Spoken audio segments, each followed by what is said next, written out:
CEC Gyanesh কুমারের virtual বৈঠক, CEO দপ্তরে আধিকারিকদের সঙ্গে বৈঠক চলছে। বৈঠকে রয়েছেন জেলা নির্বাচনী আধিকারিকরা। এসআইআর সংক্রান্ত খুঁটিনাটি জানাবেন জ্ঞানেশ কুমার, এমনটাই জানা যাচ্ছে। সিইসি জ্ঞানেশ কুমারের ভার্চুয়াল বৈঠক গতকালই সেরকমটা জানানো হয়েছিল যে আজ সকাল 10টা থেকে এই বৈঠক শুরু হওয়ার কথা। সিইও দপ্তরে আধিকারিকদের সঙ্গে সেই বৈঠক চলছে।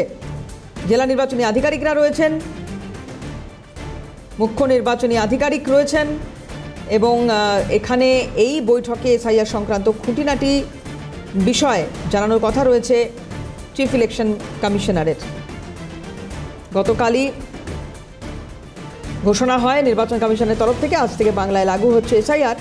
আজ থেকে বন্ধ ভোটার তালিকা সংক্রান্ত কাজ, নতুন নাম তোলা, সংশোধন, পরিবর্তন সবকিছু বন্ধ। মুখ্য নির্বাচন কমিশনার জ্ঞানেশ কুমার যে কথা গতকালই জানিয়েছিলেন যে রাত 12টা থেকেই ফ্রিজ করা হয়েছে সমস্ত ভোটার তালিকা এবং আজ জ্ঞানেশ কুমারের ভার্চুয়াল বৈঠক। সেই বৈঠকে জেলার আধিকারিকরা, নির্বাচনী আধিকারিকরা যেমন রয়েছেন, পাশাপাশি অবশ্যই মুখ্য নির্বাচনী আধিকারিক তিনি রয়েছেন। এসআইআর সংক্রান্ত খুঁটিনাটি বিষয় আজ জানানোর কথা রয়েছে চিফ ইলেকশন কমিশনার জ্ঞানেশ কুমারের। খালিদ জামাল আমাদের প্রতিনিধি রয়েছেন এই মুহূর্তে, সরাসরি কথা বলবো খালিদের সঙ্গে। খালিদ, আপডেট কি পাচ্ছ?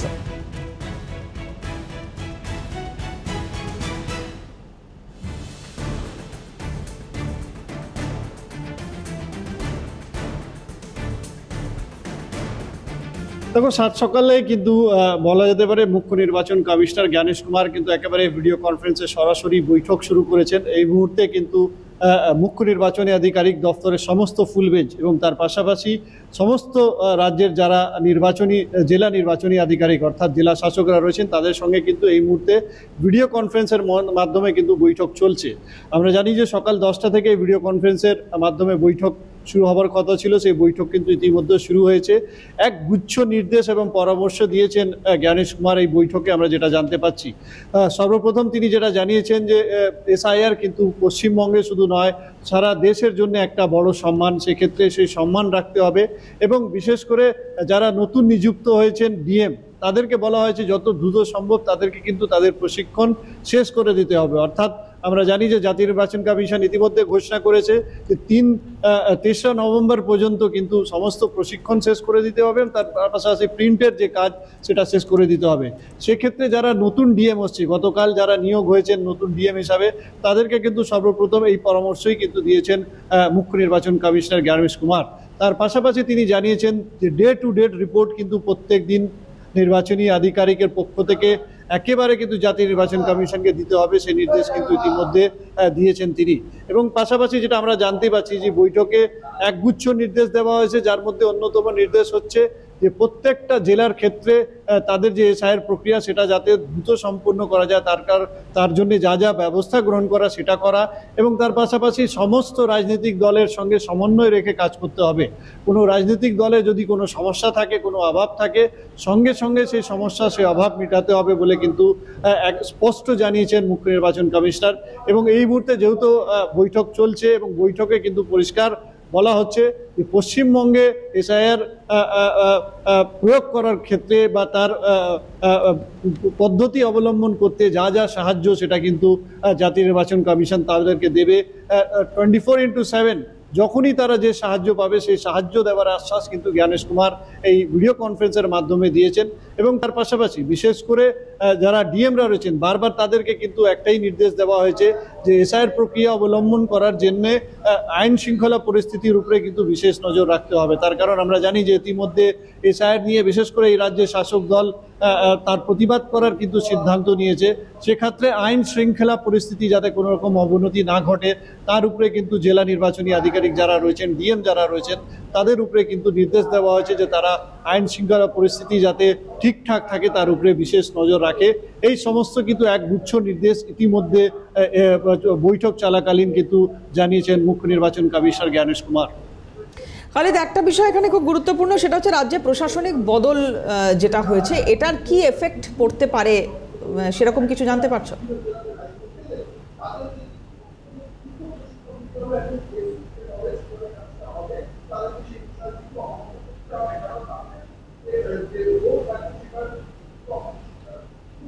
দেখো, পশ্চিমবঙ্গে যেহেতু আমরা জানি যে বহু উপেক্ষিত কিন্তু এসআইআর প্রক্রিয়া কিন্তু গতকাল ঘোষণা হয়ে গেছে, তারপরে কিন্তু একটা পরিস্থিতি যেটা দেখা যাচ্ছে সেটা হচ্ছে একটা বড় সমস্যা হয়ে দাঁড়াচ্ছে।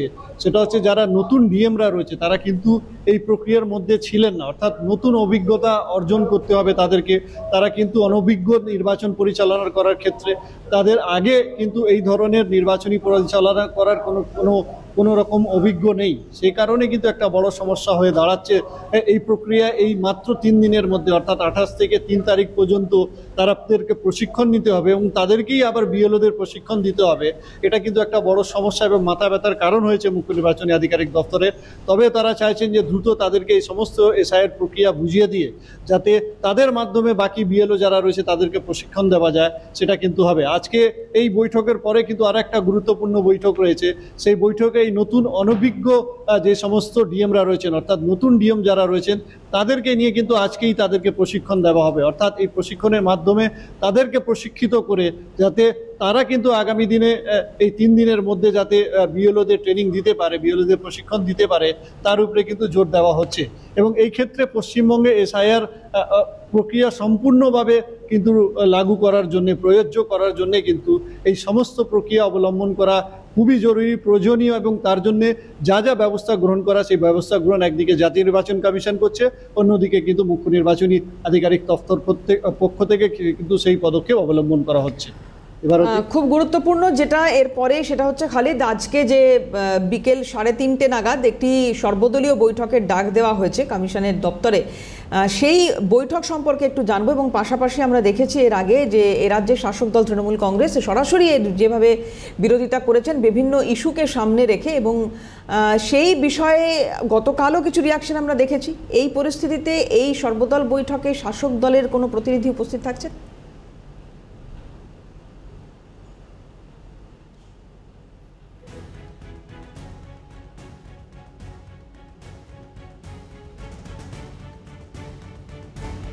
দেখো, সমস্ত স্বীকৃত রাজনৈতিক দল যারা রয়েছে তাদেরকে কিন্তু গতকালই চিঠি দিয়ে আজকে বিকেল 4টে এই সর্বদলীয় বৈঠকে উপস্থিত থাকতে কিন্তু নির্দেশ দিয়েছেন জাতীয় নির্বাচন কমিশন এবং পাশাপাশি মুখ্য নির্বাচনী আধিকারিক দপ্তরের পক্ষ থেকে আবেদন জানানো হয়েছে।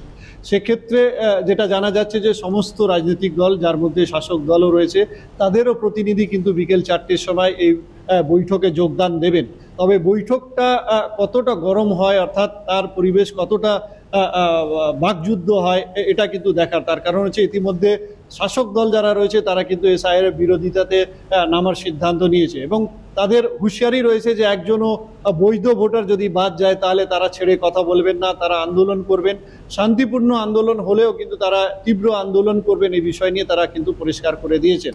তার পাশাপাশি বেশ কয়েকটি উল্লেখযোগ্য বিষয় এই বৈঠকে থাকছে, যার মধ্যে একেবারে অত্যন্ত জরুরি হচ্ছে সেটা হচ্ছে যে এই যে বিএলএ রয়েছে, অর্থাৎ রাজনৈতিক দলের প্রতিনিধি হিসাবে ব্লক লেভেল এজেন্ট যারা রয়েছে তাদের নিয়োগ কিন্তু একেবারে আবশ্যক বলা যেতে পারে। তার কারণ হচ্ছে তাদের সাহায্য ছাড়া যারা বিএলওরা একেবারে বাড়ি বাড়ি যাবেন সেটা কিন্তু সম্ভব নয়। তার কারণ যে কোনো ভোটারকে চিহ্নিত করার ক্ষেত্রে, তাদের যাচাই করার ক্ষেত্রে, তাদের ভেরিফিকেশন এবং তাদের বিভিন্ন স্ক্রুটনি করার ক্ষেত্রে এই ধরনের রাজনৈতিক দলের যারা প্রতিনিধিরা রয়েছে, বিএলএরা রয়েছে, তাদের ভূমিকা কিন্তু অত্যন্ত গুরুত্বপূর্ণ। সেই কারণে মুখ্য নির্বাচনী আধিকারিক দপ্তর পক্ষ থেকে বারবার জোর দিয়ে কিন্তু সমস্ত রাজনৈতিক দলের যারা বিএলএরা রয়েছে তাদের নিয়োগ করার উপরে জোর দেওয়া হতে পারে এই বৈঠকে। তার কারণ এটাই নির্দেশ জাতীয় নির্বাচন কমিশনের রয়েছে যে প্রত্যেকটা রাজনৈতিক দলের যে বিএলএ রয়েছে তাদেরকে নিয়োগ করার কিন্তু আবেদন জানাতে হবে এবং তাদের সঙ্গে সমস্ত রকম সমন্বয় রেখে কাজ করতে হবে। তার কারণ হচ্ছে যে একটা রাজনৈতিক দল যারা দীর্ঘদিনের এই ধরনের ভোটার তালিকা থেকে নিয়ে ভোট প্রক্রিয়ার সঙ্গে যুক্ত থাকেন, তাদের পরামর্শ এবং তাদের সঙ্গে সমন্বয় রেখে কাজ করলে এসআইআর প্রক্রিয়া আরো সহজ হবে বলে মনে করছে জাতীয় নির্বাচন কমিশন। সেক্ষেত্রে তাদের কিন্তু প্রথম উদ্দেশ্য হচ্ছে যে রাজনৈতিক দলে যারা